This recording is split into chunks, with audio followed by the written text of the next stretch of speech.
Okay friends, in previous lecture we are discuss about the pollination, its types with suitable example. ज्यामधील आपण पॉलिनेशनचे definitions पाहिलं. पॉलिनेशनच्या दोन type पाहिल्या. एकाला म्हटलं आपण सेल्फ पॉलिनेशन आणि दुसऱ्याला म्हटलं आपण क्रॉस पॉलिनेशन, ज्याच्या आपण परत सब टाईप्स पाहिल्या. ॲटोगॅमी असेल, जिटोनोगॅमी पॉलिनेशन असेल, किंवा त्यामधील येणारं झिनोगॅमी पॉलिनेशन असेल, किंवा लास्ट ज्याला आपण म्हटलं हायब्रिडायझेशन. तर इन शॉर्ट इथं आपल्याला NCERT पाहिलं तर बेसिकली तीन टाइप्स दिल्यात, ज्यामधील एक ॲटोगॅमी पॉलिनेशन आहे, दुसरं झिटोनोगॅमी पॉलिनेशन आहे आणि तिसरं आहे तो झिनोगॅमी पॉलिनेशन आहे. आणि याच्या सर्व आपण टर्म्स डिटेलमध्ये प्रिव्हियस लेक्चर्समध्ये कंप्लीट केल्यात. इथं आज आपल्याला स्टडी करायचं आहे agents of pollination. Agents of pollination या आर्टिकलला स्टार्ट करण्याच्या आधी जर आपण पॉलिनेशन प्रोसेस म्हटलं तर पॉलिनेशनमध्ये ट्रान्समिशन्स कुणाचं होतं? करेक्ट, अँथरचं होतं की पोलन ग्रेनचं? हां, pollen grain transfer from anther to the stigma. म्हणजेच whenever the anther which produce the pollen grain and during the dehiscent this released pollen grain they can transfer from one place to another place. At that time they required the agents. म्हणजेच या pollen ग्रेनला carry करणारे किंवा या pollen ग्रेनला transfer करणारे जे factors असतात, जे ॲनिमल्स असतात, यांनाच काय म्हणतो आपण? एजंट्स असा टर्म देतात. म्हणून agents of pollination means the process of pollination is carried out due to the presence of living and non living factor. So all these are also known as the agents which perform the process of pollination. Pollination process करून आणणारे जे काही factors असतील तर त्या फॅक्टरला common शब्द इथे दिला agents. So what is the agents of pollination? Agents of pollination means the process of pollination is carried out due to the living और non living factor that is known as the agents and that article is known as the agents of pollination. जेव्हा pollen ग्रेनला transfer करणारे ज्यावेळेस agents पाहिला आपण तर या एजंट्सला basically दोन पार्ट्समध्ये डिवाइड करतो आपण, living and non living. So this agents of pollination basically divided into the main two types. Actual यांच्या आपण दोन टाइप्स खातो. एकाला म्हणतो आपण बायोटिक एजंट्स आणि दुसरा आहे ज्यांना म्हटलं आपण बायोटिक एजंट्स. किती टाइप्समध्ये डिव्हायडेशन केलं आपण? दोन पार्ट्समध्ये. एकाला म्हटलं आपण बायोटिक एजंट्स आणि दुसऱ्याला म्हटलं आपण biotic agents. So these are the main two types of agents of pollination depending upon the living and non-living. So that is called like the biotic and abiotic agent. शब्दाचाच अर्थ आहे पहा. Abiotic agents of pollination is the types of agents of pollination and these abiotic agents which is also known as the non-living. हे कसे असतात? non-living factors आहेत ज्यांना तिसरं नाव आपण म्हणतात which is also known as the physical factors. कोणते factors आहेत पहा? नॉन लिव्हिंग किंवा फिजिकल फॅक्टर. कंपॅरेटिव्हली आपण इथं बायोटिक एजंट्स म्हटलं तर बायोटिकला शब्द वापरतो आपण लिव्हिंग. म्हणजेच these biotic agents which is also known as the living organisms. इथे कुणाचा उपयोग करतो आपण? Living organism. आणि हे लिव्हिंग ऑर्गॅनिझम्स कोण असतात?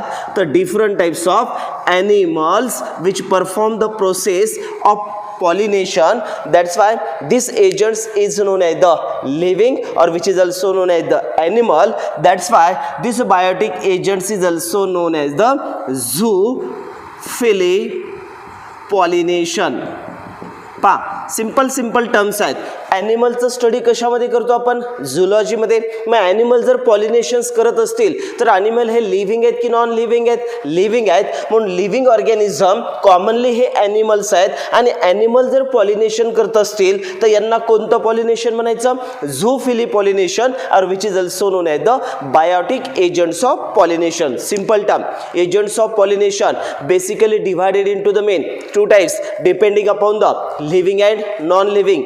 Those factor these are non living, जे फॅक्टर नॉन लिव्हिंग आहेत त्यांना काय म्हटलं आपण, फिजिकल फॅक्टर. एक्झाम्पल लक्षात ठेवा, फिजिकल फॅक्टरमध्ये आपल्याला इथं स्टडी करायचा एक आहे ज्याला म्हणतो आपण विंड पॉलिनेशन आणि दुसरं आहे ज्या ठिकाणी फॅक्टर ज्याला म्हणतो आपण वॉटर.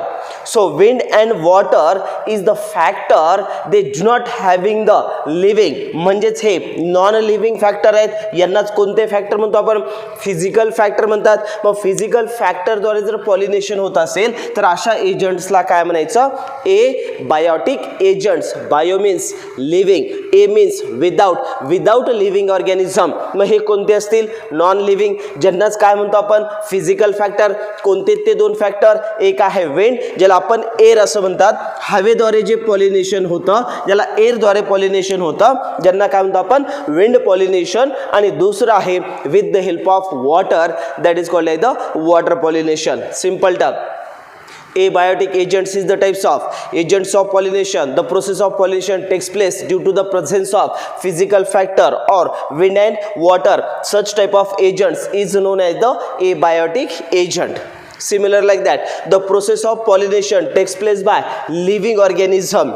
कॉमनली कोण असतात, ॲनिमल्स. मग ॲनिमलद्वारे जर पॉलिनेशन होत असेल तर यांना काय म्हटलं आम्ही, बायोटिक एजंट्स ऑफ पॉलिनेशन, और which is also known as the zoophily pollination. तर यांच्यामध्ये येणारे जे कॉमन ॲनिमल्स असतात तर त्यांच्यामधील एक्झाम्पल लक्षात ठेवा. यांच्यामध्ये डिफरंट टाईप्सचे कोण असतात, इन्सेक्ट्स आहेत. मग इन्सेक्ट पॉलिनेशन जेवढे काही कीटक आपण ज्याला म्हणतात त्याला इन्सेक्ट शब्द वापरतो आपण. With the help of insect, कीटकांद्वारे जर पॉलिनेशन होत असेल तर त्यांना कोणतं पॉलिनेशन म्हणायचं, इन्सेक्ट पॉलिनेशन. मग इन्सेक्ट हा लिव्हिंग की नॉन लिव्हिंग, लिव्हिंग, म्हणजे ज्याला काय म्हणतो आपण झोफिली पॉलिनेशन. इन्सेक्ट असेल किंवा काही फ्लावर्समध्ये बर्ड्सद्वारे पॉलिनेशन होतं, काही प्लांट्समध्ये बॅटद्वारे पॉलिनेशन होतं, काही फ्लावरमध्ये ज्या ठिकाणी अँट्सद्वारे पॉलिनेशन होतं, काहीमध्ये स्नेल्सपासून पॉलिनेशन्स होतं, त्यानंतर काहीमध्ये जे स्नेल्स नंतर स्नेकपासून पॉलिनेशन होतं. तर all these are the different types of agents which perform the process of pollination. Simple वाक्य लक्षात ठेवा. हे सर्व कोण आहेत, ॲनिमल्स आहेत. सर्व कोण आहेत, लिव्हिंग ऑर्गॅनिझम. मग लिव्हिंग ऑर्गॅनिझमद्वारे जर पॉलिनेशन होत असेल तर अशा फॅक्टरला कोणते एजंट्स बनायचं, बायोटिक. बायोटिकमध्ये कोण इन्व्हॉल्व होतात, लिव्हिंग ऑर्गॅनिझम. कॉमनली कोण आहेत, ॲनिमल्स. कोणत्या टाईपचे ॲनिमल्स आहेत, इन्सेक्ट आहे, बर्ड्स आहे, बॅट्स आहे, अँट्स आहे, स्नेल ज्याला गोगल काय म्हणतो आपण, स्नेक आहे. With the help of different types of living organism to carry the process of pollination. It mean that those agents which transfer the pollen grain from anther to the receptive stigma, from one place to another place, from one flower to another flower. So that is called as the biotic agents of pollination. परत एक वाक्य, जेव्हा आपण पॉलिनेशनच्या basically दोन type पडल्या त्यामधील first कोणती घेतली आपण, self pollination.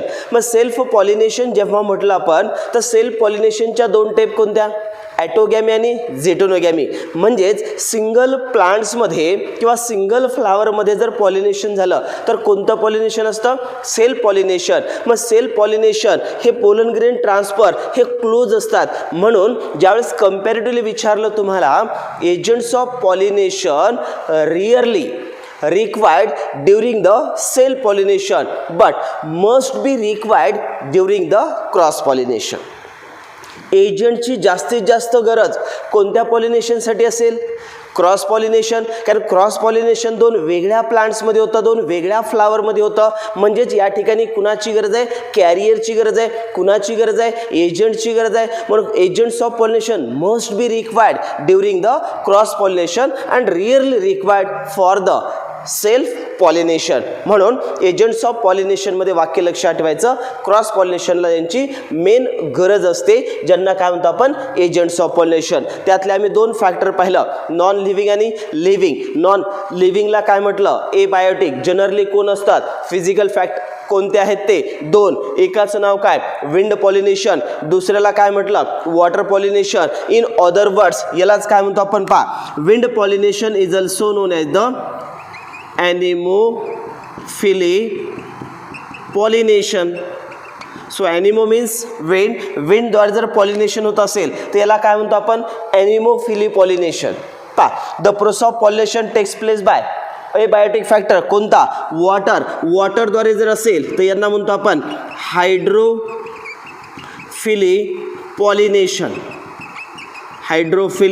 Pollination similar like that with the help of इन्सेक्टद्वारे जर पॉलिनेशन असेल तर इन्सेक्टद्वारे पॉलिनेशन असेल तर याला म्हणतो आपण एंटिमोफिली पॉलिनेशन मग एंटिमोफिली पॉलिनेशनचा एजंट्स कोण आहे इन्सेक्ट म्हणजेच इन्सेक्टद्वारे पॉलिनेशन होत असेल तर काय म्हणायचं एंटिमोफिली पॉलिनेशन यांच्यानंतर जर सपोज ती बर्ड्सद्वारे पॉलिनेशन असेल तर यांना म्हणतो आपण ornithophily pollination depending upon the agents the pollination is of following types विंडद्वारे पॉलिनेशन एअरद्वारे पॉलिनेशन असेल तर कोणतं पॉलिनेशन म्हणायचं ॲनिमोफिली पॉलिनेशन वॉटरद्वारे वॉटरला आपण शब्द काय वापरतो हायड्रो म्हणून काय म्हटलं हायड्रोफिली पॉलिनेशन याच्यानंतर एंटिमो means entomology means study of इन्सेक्टद्वारे पॉलिनेशन होत असेल तर काय म्हणायचं एंटेमोफिली पॉलिनेशन सिमिलर बर्डद्वारे होत असेल तर म्हणायचं ऑर्निथोफिली पॉलिनेशन त्यानंतर बॅट्सद्वारे होत असेल तर ज्याला म्हणतो आपण चायरोस्टिरोस किंवा कायरोप्टेरोफिली pollination So chiropterophily pollination, these are the types of pollination with the help of bats. Similar like that, snail असेल malacophilie, ant द्वारे असेल मार्मेकोफिली पॉलिनेशन, स्नेक द्वारे असेल ऑफिओफिली पॉलिनेशन. यांच्यापैकी आपल्याला मेन कॉमन 4 ते 5 टाइप्स आपल्याला स्टडी करायच्यात ज्यांच्यामध्ये आपल्याला डिटेल्समध्ये पाहायचं आहे की what is been by anemophily pollination, hydrophily pollination, entomophily pollination. Basically या 3 टाइप्सवर मॅक्झिमम क्वेश्चन्स विचारतात. पण या ठिकाणी तुम्हाला वाक्य लक्षात ठेवायचं बर्ड्सद्वारे असेल ऑर्निथोफिली, बॅट एजंट्स असेल कायरोप्टेरोफिली पॉलिनेशन, इन्सेक्ट असेल एंटिमोफिली पॉलिनेशन. हे सर्व कोण आहेत लिव्हिंग ऑर्गॅनिझम म्हणजेच विथ द हेल्प ऑफ कोण आहेत ॲनिमल्स. मग या सर्वांना कॉमन कोणती टाईप म्हणणार आपण correct these are also known as the zoophily pollination. म्हणजेच zoophily pollination is takes place due to the presence of animals or biotic agents. That's why these are also known as the zoophily pollination. तर यांच्यापैकी आपल्याला प्रत्येक एकाचे फ्लावरचे adaptations काय आहेत आणि त्याचे स्पेशल फीचर्स काय आहेत ते स्टडी करायचं आहे. ते त्यामधील आपण फर्स्ट स्टार्ट करतो आहे ज्यांना काय नाव दिलं आपण एबायोटिक एजंट्स ऑफ पॉलिनेशन. त्यातला फर्स्ट एक्झाम्पल विंड पॉलिनेशन ज्याला काय नाव दिलं आपण anemophily pollination. Anemophily pollination means which is the types of abiotic agents of pollination. So agents of पॉलिनेशनच्या 2 टाईप पैकी पहिली टाईप कोणतं एबायोटिक एजंट. त्यातले 2 एक्झाम्पल विंड आणि वॉटर. त्यातला फर्स्ट पार्ट आपण स्टार्ट करतोय anemophily pollination. So what is the definition of anemophily pollination? The process of pollination takes place by with the help of wind or air. Such type of pollination is known as the ॲनिमोफिली pollination. It means that the transfer of pollen grain from anther to the stigma with the help of air or with the help of wind. Such type of pollination is known as the wind pollination or which is also known as the ॲनिमोफिली pollination. So this ॲनिमोफिली pollination takes place in those that flower which shows some special adaptation. म्हणजेच wind pollination ज्या फ्लावरमध्ये होतं त्या फ्लावरचे काही special characters असतात. तर त्यापैकी आपल्याला adaptations of ॲनिमोफिलस flower पाहायचं आहे. तर सुरुवातीला definition what is the anemophily pollination. The process of pollination म्हणजेच pollination with the help of कुणाद्वारे होतं करेक्ट पॉलिनेशन कुणाद्वारे होतं with the help of wind ज्यामुळे त्याला काय म्हटलं आपण anemophily pollination. And such type of flower is known as the anemophilous flower. कोणतं फ्लावर म्हटलं मी ॲनिमोफिलस फ्लावर. ज्या फ्लावरमध्ये विंडद्वारे पॉलिनेशन होतं त्या फ्लावरला ॲनिमोफिलस फ्लावर असं म्हणतात. परत एकदा the flower which shows or which perform the pollination with the help of wind. Such type of pollination is known as the anemophily pollination, and that pollination takes place in those flower, that flower is known as the anemophilous flower. म्हणजे ज्या flower मध्ये कोणतं pollination होतं, anemophily pollination, अशा फ्लावरला काय म्हणायचं, anemophilous flower. आणि या फ्लावरचे काही स्पेशल ॲडॅप्टेशन्स आहेत. तर फर्स्ट कॅरेक्टर लक्षात ठेवायचं, एनिमोफिलस फ्लावर हे जर आपण पाहिलं तर जनरली हे फ्लावर्स कसे असतात, स्मॉल साइज्ड असतात. या फ्लावरची साईज कशी असते, स्मॉल साइज्ड असते. And this flower is a generally colourless flowers असतात. म्हणजेच this flower they do not having the attractive look. म्हणजेच फ्लावर्स कसे असतात, डल कलर्ड असतात किंवा कलरलेस असतात अँड जनरली व्हाईट फ्लावर्स असतात. म्हणजेच फ्लावरची size, anemophilous flower which having the small in size, that is called like the inconspicuous म्हणतो आपण त्यांना. काय शब्द म्हणायचं, इनकॉन्सिपिक्युअस. म्हणजेच आकारानं फार ते स्मॉल असतात, जनरली ते दिसत पण नाही आहेत, एवढे स्मॉल फ्लावर्स असतात. म्हणून त्यांना काय म्हणतो आपण, anemophilous flowers are the small sized. They do not having the attractive look or attractive colour. That's why such type of flowers are the colourless किंवा डल कलर किंवा पेल येलोइश इन कलरचे flowers असतात. But these many small flowers they get together to form the inflorescences.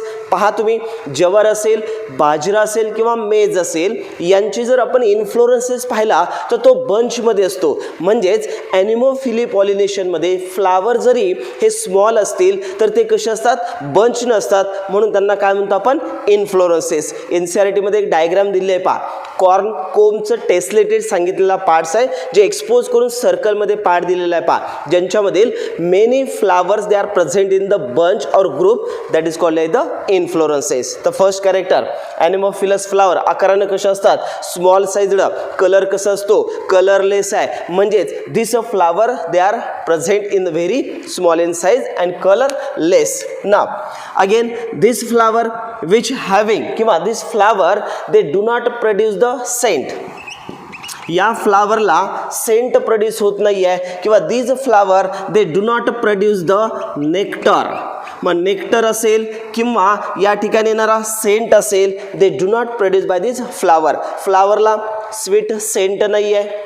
या फ्लावरमध्ये ज्या नेक्टरी glands nectar produce करतात, तो nectar पण याच्यामध्ये प्रोड्यूस होतो का, नाही आहे. जेव्हा फ्लावरवर इन्सेक्ट या ठिकाणी येतात त्यावेळेस त्या फ्लावरमधून ते काय सक करतात, नेक्टर सक करतात. मग हे नेक्टर कोण प्रोड्यूस करतात, नेक्टरी ग्लँड्स. आणि ते कुणामध्ये असतात, फ्लावरमध्ये.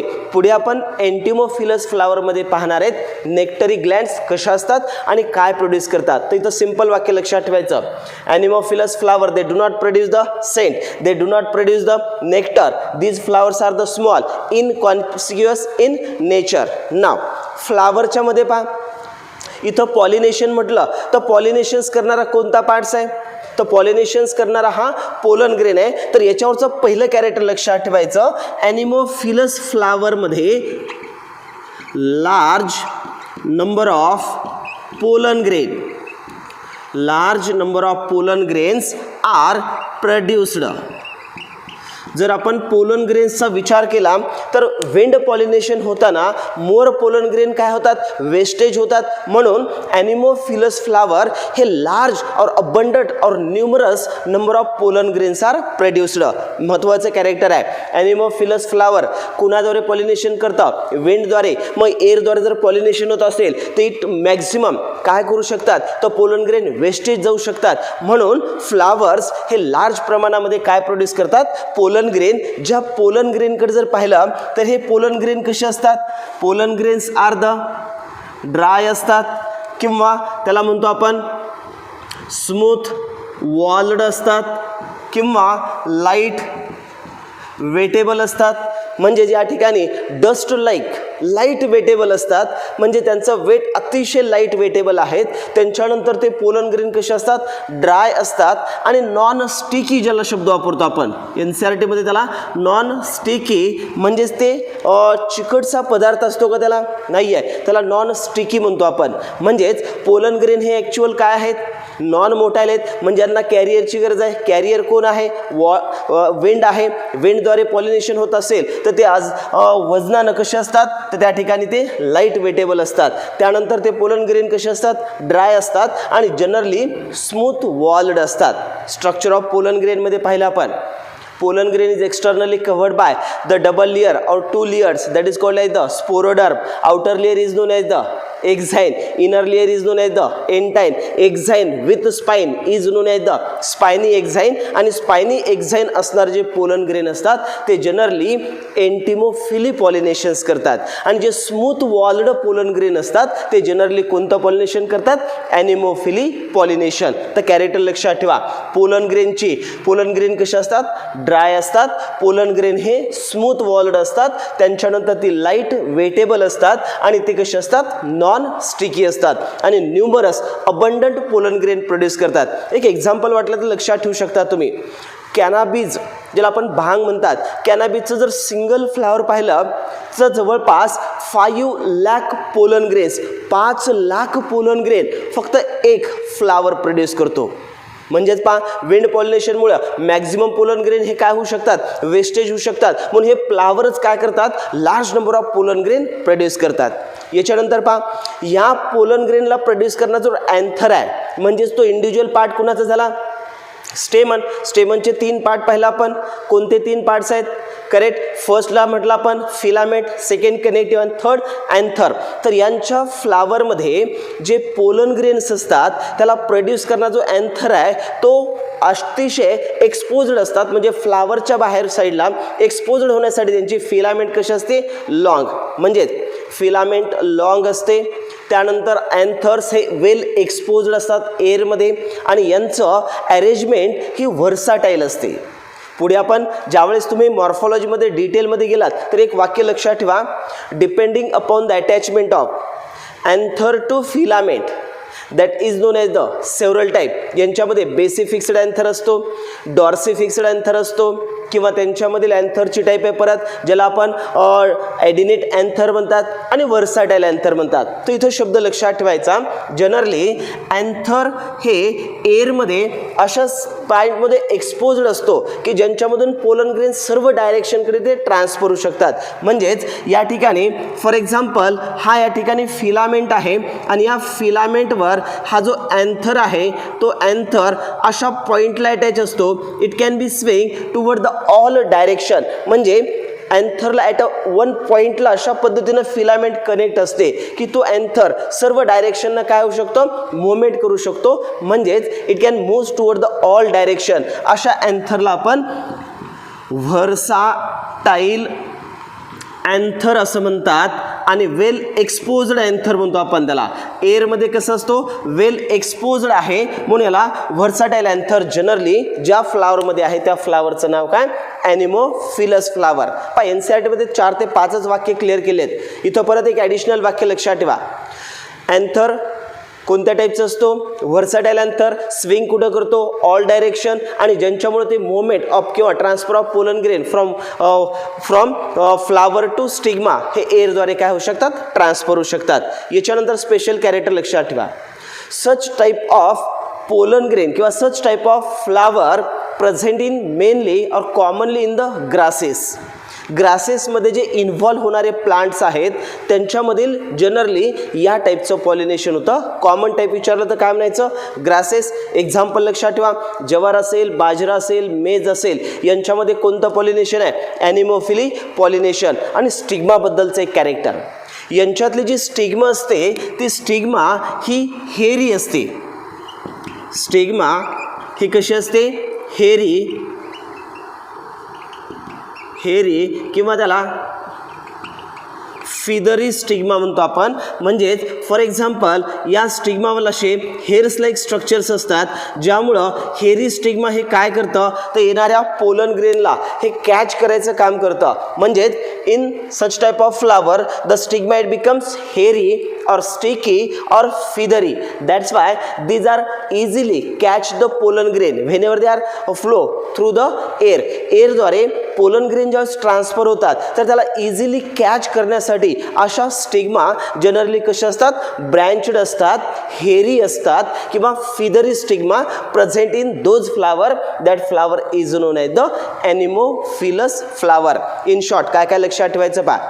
एजंट्स ऑफ पॉलिनेशन मधील फर्स्ट टाइप कोणती, एबायोटिक एजंट्स. एबायोटिक एजंट्स किती आहेत, दोन. पहिला कोणता, विंड. दुसरा कोणता, वॉटर. त्यातला फर्स्ट आपण एक्सप्लेन करतोय, ज्यांचं नाव काय दिलं आपण, एनिमोफिली पॉलिनेशन. याचं दुसरं नाव काय, wind pollination. Simple definition: the process of pollination takes place by wind, that is called like the wind pollination, or which is also known as the anemophily pollination. This type of pollination takes place in those flower, that flower is known as the anemophilous flower, and that flower which shows the some special character. त्यापैकी फ्लावरची जर size पाहिलं तर कशी असते, small. Flower हे कसे असतात, इनकॉन्सिपिक्युअस. फ्लावरचा colour कसा असतो, डल कलर. और फ्लावर कसे असतात, colourless.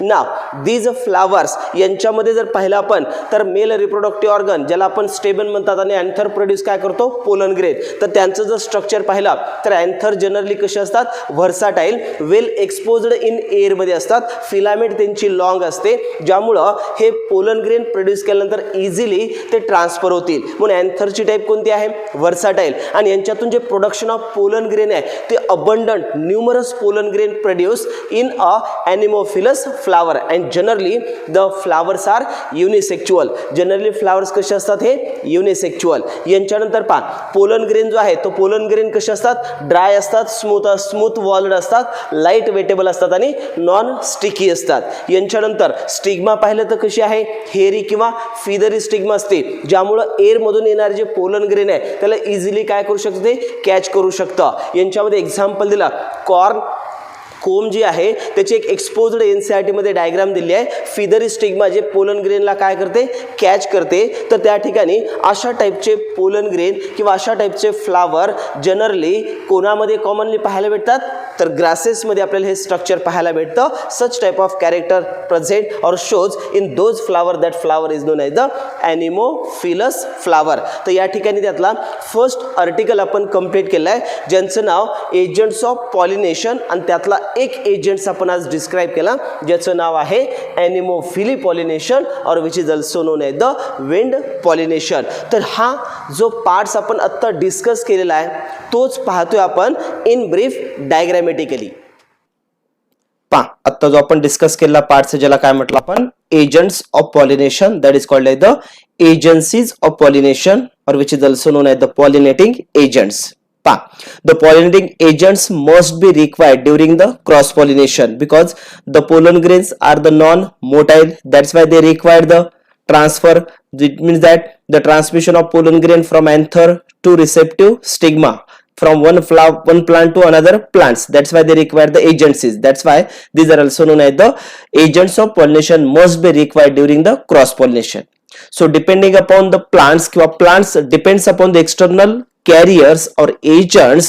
These agents of pollination basically divided into the main two types. कोणत्या दोन टाइप पाहिले आपण, करेक्ट. फर्स्ट टाइपला काय नाव दिलं आपण, एबायोटिक एजंट्स, म्हणजे ज्याला काय म्हणतो आपण, नॉन लिव्हिंग फिजिकल फॅक्टर.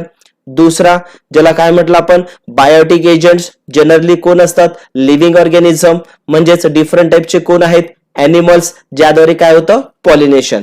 त्यातला फर्स्ट आपण पाहिलं की एबायोटिक एजंट्स मध्ये ऍक्च्युअल नॉन लिव्हिंग ऑर्गॅनिझम ज्यांना काय म्हटलं मी, फिजिकल फॅक्टर. तर दोन नाव लक्षात ठेवा, विंड और water. These two factors is required for the transmission of pollen grain from anther to the receptive stigma. Such type of pollination is known as the कोणतं pollination म्हटलं आपण, एजंट्स, पण त्यापैकी एबायोटिक एजंट्स ऑफ पॉलिनेशन.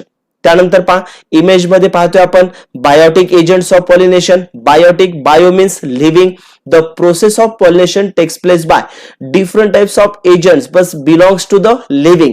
म्हणजेच living organism द्वारे जर pollination झालं तर त्यांना काय म्हणतो आपण, बायोटिक एजंट. समोर आपण इमेज मध्ये पाहतोय इन्सेक्ट आहेत, बर्ड्स आहे, बॅट्स आहे, म्हणजे ज्यांच्याद्वारे जर पॉलिनेशन होत असेल तर त्यांना काय म्हणतो आपण, biotic agents of pollination. So depending upon the biotic और एबायोटिक एजंटच्या बेसिसवर पॉलिनेशनच्या वेगवेगळ्या टाइप्स आहेत, ज्यापैकी आज आपण फर्स्ट डिस्कस केले आहे, ज्याला कोणतं पॉलिनेशन म्हटलं आपण? करेक्ट, एनिमोफिली पॉलिनेशन म्हटलं. तर anemophily pollination is the type of pollination in which the process is takes place due to the presence of wind, that is called like the wind pollination. Anemo means wind, phyllis means loving or attracting. So flower द्वारे wind द्वारे जर pollination होत असेल तर त्यांना काय म्हणतो आपण? Anemophily pollination. सुरुवातीला डेफिनेशन लक्षात ठेवा. The transfer of pollen grain by wind is described as the anemophily pollination. आणि ज्यांच्यामध्ये हे एनिमोफिली पॉलिनेशन होतं त्या फ्लावरला काय म्हणायचं? Anemophilous flower. आणि त्या प्लांटला सुद्धा काय म्हणतो आपण? Anemophilous plant. Now anemophily is the consider at most the primitive और सिंपल टाइप ऑफ पॉलिनेशन. जर तुम्हाला असं क्वेश्चन्स विचारला ए बायोटिक मध्ये जे कॉमन टाइपचं पॉलिनेशन असेल तर कॉमन टाइपचं पॉलिनेशन कुणाला म्हणतो आपण? Anemophily pollination. तर एनसीईआरटी मध्ये फर्स्ट स्टेटमेंट दिलेलं आहे की pollination by wind is the more common amongst the abiotic pollination. म्हणजे abiotic pollinations मधील जर मोस्ट कॉमन म्हटलं तर कोणतं असतं? Anemophily pollination. असं फ्लावर ज्या प्लांटवर आहे त्या प्लांटला काय म्हणतो आपण? Anemophilous plant. And this flower or plant which shows the special adaptation. म्हणजे या फ्लावरचे किंवा या प्लांटचे काही अडॅप्टेशन्स आहेत. त्यापैकी फर्स्ट पहा, प्लांटला काय म्हटलं? Anemophilous plant. त्यांच्या फ्लावरला काय म्हटलं? Anemophilous flower. कारण ते पॉलिनेशन कशाद्वारे करतं? विंडद्वारे. तर या फ्लावरचे कॅरेक्टर जर फर्स्ट पाहिलं तर फ्लावर्स कसे असतात? स्मॉल असतात, इनकॉन्सिपिक्युअस. म्हणजे फ्लावर एवढे लहान असतात की ते दिसत पण नाही आहेत. म्हणून flowers are the small and inconspicuous. They do not produce the attractive colour. They do not having the fragrance. म्हणजे स्वीट सेंट नाहीये, अट्रॅक्टिव्ह कलर नाहीये. यांच्यामधील जे फ्लोरल व्हर्ड्स असतात ते जनरली कसे असतात? Small and green. आणि हायली कसे असतात? ते रिड्युस्ड असतात. म्हणजेच प्लांट्सचे जे फ्लावर्स आहेत ते फ्लावर डल कलर्ड असतात, कलरलेस असतात. They do not produce the scent, they do not produce the nectar. Nectar जे फ्लावर प्रोड्यूस करतात ते इन्सेक्ट साठी, पण एनिमोफिली पॉलिनेशन्स मध्ये नेक्टर पण प्रोडक्शन करत नाहीत. हे स्पेशल अडॅप्टेशन्स कुणाचे? फ्लावरचे. जनरली हे फ्लावर्स कसे असतात? युनिसेक्च्युअल. आणि त्यातले जे मेल फ्लावर्स असतात these are situated at the higher level. म्हणजे टॉप मोस्ट पोझिशनला असतात. एअर मध्ये ते वेल एक्सपोज्ड असतात. आणि ज्यांची स्टिग्मा ज्यांच्यामधील अँथर जर पाहिलं तर अँथर हा एक्सपोज्ड असण्यासाठी फिलामेंट कशी असते? लॉंग असते. आणि अँथर जो त्याला अटॅच असतो ऍट अ वन पॉइंटला असतो, ज्यांच्यामुळे तो ऑल डायरेक्शन न मुवमेंट होतं. अशा अँथरला काय म्हणतो आपण? व्हर्साटाईल अँथर. सो एनिमोफिलस फ्लावर मध्ये अँथर कसं असतो? व्हर्साटाईल. फिलामेंट कशी असते? लॉंग. आणि पोलन ग्रेनची संख्या जर पाहिलं तर large number of pollen grains काय करतात? ते प्रोड्यूस करतात. Because they most wastage the pollen grain. एका फ्लावर मधून दुसऱ्या फ्लावर मध्ये पोलन ग्रेन जेव्हा विंडद्वारे ट्रान्सफर होतात तर करेक्ट अँथर मधून डायरेक्ट स्टिग्मावर जातात का? नाही आहेत. कारण मध्येच बरेचसे पोलन ग्रेन हे काय होऊ शकतात? वेस्टेज होऊ शकतात. म्हणून असे फ्लावर हे पोलन ग्रेनची संख्या कशी करतात? मोर प्रोड्यूस करतात. न्यूमरस. ज्याचं मी एक्झाम्पल तुम्हाला दिलं होतं. न्यूमरस एक्झाम्पल मधील cannabis which produce the one flower which produce the 5 lakh pollen grain. Similar anemophilous flower मध्ये पोलन ग्रेन मोर हे वेस्टेज होतात. म्हणून यांचं प्रोडक्शन कसं असतं? न्यूमरस और मोर. यांच्यानंतर पोलन ग्रेन पाहिलं तर पोलन ग्रेन कसे असतात? स्मॉल असतात. म्हणजेच ते स्मूथ वॉल्ड आहेत, लाईट इनवेटेबल आहेत. ज्यांच्यामध्ये आपण पाहिलं या पोलन ग्रेनला आउटर एक्झाइन जो असतो तो स्पायनी आहे का? नाहीये. स्मूथ वॉल्ड असतो. पोलन ग्रेन्स हे स्मॉल असतात, लाईट वेटेबल असतात आणि ते ड्राय असतात, ज्याला आपण नॉन स्टिकी पार्ट्स म्हटलं. दे do not having the stick in nature. म्हणून ते जेव्हा ट्रान्सफर होतात त्यावेळेस तो इझिली कॅच कोण करतात? स्टिग्मा. मग स्टिग्माचं कॅरेक्टर पहा. एनिमोफिलस फ्लावर मध्ये जे स्टिग्मा असते ती स्टिग्मा कशी असते? लॉंग स्टाइल्ड असते. आणि त्यांच्यामधील जे फिदरी स्टिग्मा आहे किंवा ज्याला काय म्हणतो आपण? हेरी स्टिग्मा असते to easy catch the pollen grain. Air मधून येणार जे पोलन ग्रेन आहे त्याला इझिली कॅच करण्यासाठी या स्टिग्माचं नेचर कसं असतं? That is called the feathery or which is also known as the hairy stigma. Image मध्ये पाहतोय आपण हेरी स्टिग्मा. किंवा त्याला म्हणतो आपण feathery stigma to catch the easy or trap the pollen grain. नाव these are the adaptations of anemophily pollination, ज्यांच्यामध्ये आपण पाहतोय डिफरंट टाइप्स ऑफ एक्झाम्पल जर विचारलं तर एनिमोफिलिस फ्लावर मध्ये एक्झाम्पल, ग्रासेस मध्ये कॉमन टाइप आहे, एनसीआरटी मध्ये दिलेला शब्द लक्षात ठेवा.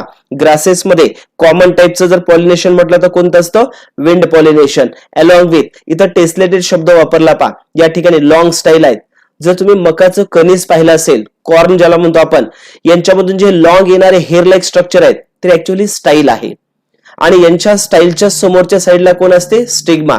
आणि याच्यात सर्वात महत्वाचं कॅरेक्टर लक्षात ठेवायचं, एनिमोफिलस फ्लावर मध्ये जनरली ओहरीच्या मध्ये सिंगल ओव्हिल्स असतो. काय म्हटलं मी, ओहरीच्या मध्ये सिंगल ओव्हिल म्हणजेच wind pollinated flowers often have a single ovule in each ovary and that numerous flower they are arranged in a cluster that is called as the inflorescence. पण हे सर्व character तुम्हाला लक्षात ठेवायचे आहेत एनिमोफिलस फ्लावर. तर example मधील grasses, मेज, जवार, sugar cane, these are the examples of anemophily pollination और एनिमोफिलस फ्लावर. तर याच्यानंतर नेक्स्ट लेक्चर मध्ये आपण second type of pollination start करतोय, ज्याला म्हणतो आपण water pollination or which is also known as the hydrophily pollination. Okay, let us stop here. Now remaining part will be start in next video lecture. Thank you.